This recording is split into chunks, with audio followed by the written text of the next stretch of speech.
Let's get some more analysis now on the Prime Minister's visit to China. And joining me live in the studio is Senior Analyst in Defence Strategy at the Australian Strategic Policy Institute, Dr. Euan Graham. Thank you very much for your time, Euan. What do you make of the visit by the Prime Minister this week to China? Has it been a success? Well, at a basic level, it's a very long visit. I can't think of anything that parallels this in recent diplomatic history. So that's a big stamp on the importance of China from the Australian government's perspective. I think you can cut it two ways. One, the economic merits and the diplomatic merits. The economic merits, there will be deals signed for sure. My question is this the time to double down on China? Because China, in economic terms, is not going to be the leading demand partner that it has been for decades. It's on the decline, so we need to be diversifying and looking for other markets now. So it seems like a short-term play in economic terms. And then geopolitically, there seems to be a bit of amnesia that we've only just come out of a coercion campaign that ran for several years during COVID, only ceased last year.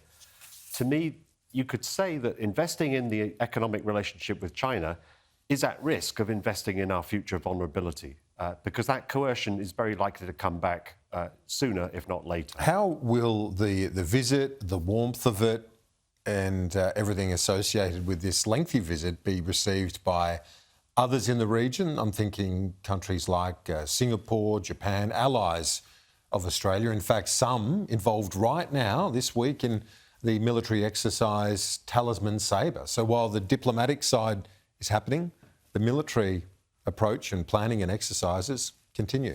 And that may not be a coincidence. I wouldn't put it past the Chinese to actually schedule this visit to point out that contrast in a way that's embarrassing, because it shows the Prime Minister putting China first at the same time when we've got our large-scale exercises going on with Washington. But putting that to one side, you raise a very good question. Everyone's focused on the US. No one's talking about how Japan will react to this. Japan are a very significant economic partner. The Prime Minister is in Northeast Asia. This is a freestanding visit, 6 days. He's not going anywhere else. He will go back to the region again for APEC later this year. But the fact that there's no side visit to Japan demonstrates that there's no diplomatic balancing. It's all eggs in one basket. And our defence and security relationship, as well as the economic relationship with Japan, is rapidly deepening. So that's another pointed contrast. The Prime Minister might, reassure Japan by saying the Quad is coming up. They're going to be in India together. The Indian, Japanese, you presume the US leader and our Prime Minister. So he could reassure them, placate them in that sense. I think that's the Australian viewpoint. It's all about sequencing. So they're doubling down on the China relationship now. There will be the exercises ongoing soon. The big question is, will there be a visit to Washington? That's the ultimate balancing that has to happen. You asked about the other Asian countries. Everyone is straddling this fence. Well, that's the thing. How can we learn from the approach of nations like Singapore? Yes and no. Their geography dictates a different set of interests. We are an ally of the United States. Singapore is not. So from the security viewpoint, our bread is buttered.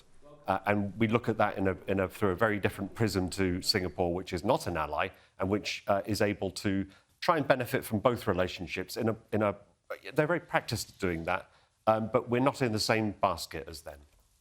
Now, we've touched on the US. How do you reflect on this visit as it happens? And we've mentioned Talisman Sabre, so parallel to the diplomacy is the military and strategic planning. And then also the backdrop is the ongoing uncertainty out of Washington.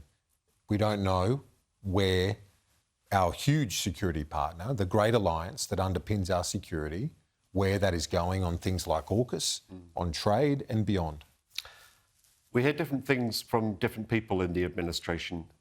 And the US military, I think, will double down on Australia as a close partner. So the Talisman Sabre exercises are an important demonstration of that, plus the other partners that are there.